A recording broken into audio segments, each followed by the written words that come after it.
Hey, what's up? This is Ryan from After the Blast. Last weekend, ATB had our first practice together in almost 5 years. So that's very exciting news for us, and one of the most exciting aspects about this practice was we ran our entire light show for the very first time.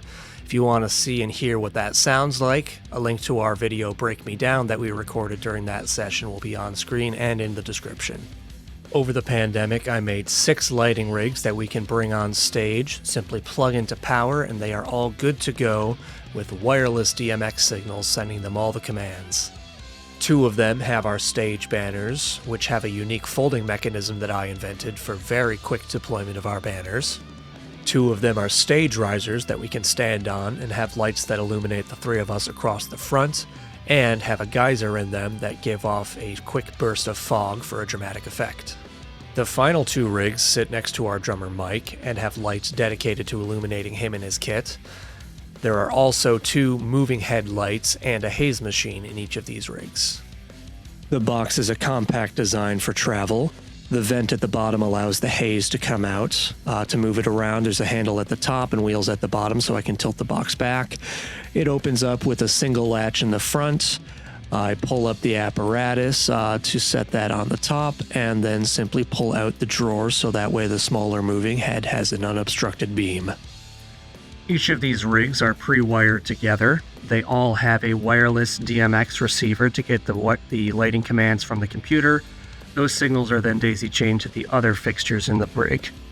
This one has an on-off switch for the hazer that sits in the bottom of the box. On the back, there's an access panel to replace that haze juice.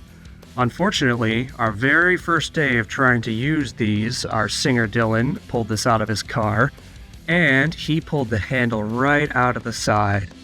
I told him that I built these boxes light, not strong, so this isn't totally out of the question. This was fastened with pop rivets, which have a tendency to pull out of wood if you don't use a washer. I didn't use a washer, so lesson learned there, but I think the wood is not damaged too bad. I think I can fix it if I add some washers to it. The handle still has all the pop rivets in it. As you can see, they stick out on the back and they are very smooth, so it's no wonder why these pulled right out of the wood. The way a rivet works, there is the rivet head that you actually see at the end of the day. Before it's fastened, there's a mandrel that sticks out of it that actually goes through the rivet body to the mandrel head back here. So to fasten it, there's a tool that pulls on the mandrel and pulls that mandrel head through the body and expanding the dimension of that body, which prevents it from pulling out of whatever material it goes into. Pop rivets are commonly used to fasten sheet metal. When it comes to using it with wood, though, you should always use a washer on the back side. And what that does is as that mandrel is pulled through the body, expanding the body dimension, the washer can no longer move out.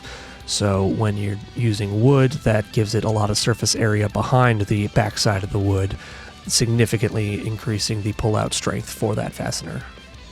The first thing I'll need to do is to remove the rivets that are already fastened on this handle, so that way I can put new rivets on. So I'm going to find a drill bit that is about exactly the diameter of that rivet body, so that way I can get those rivets out.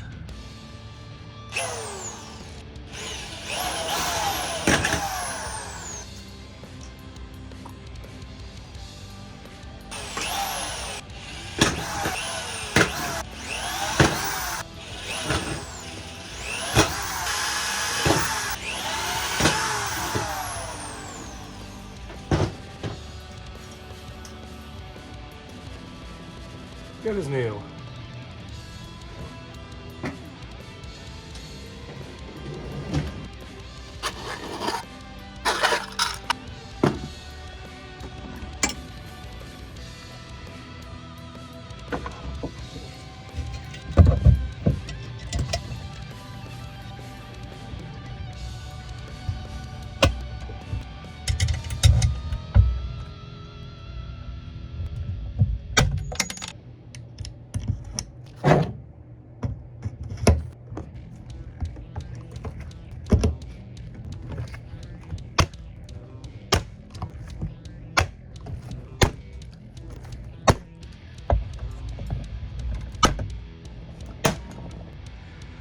And voila, we have a handle freshly fastened back on. Let's give it a test out.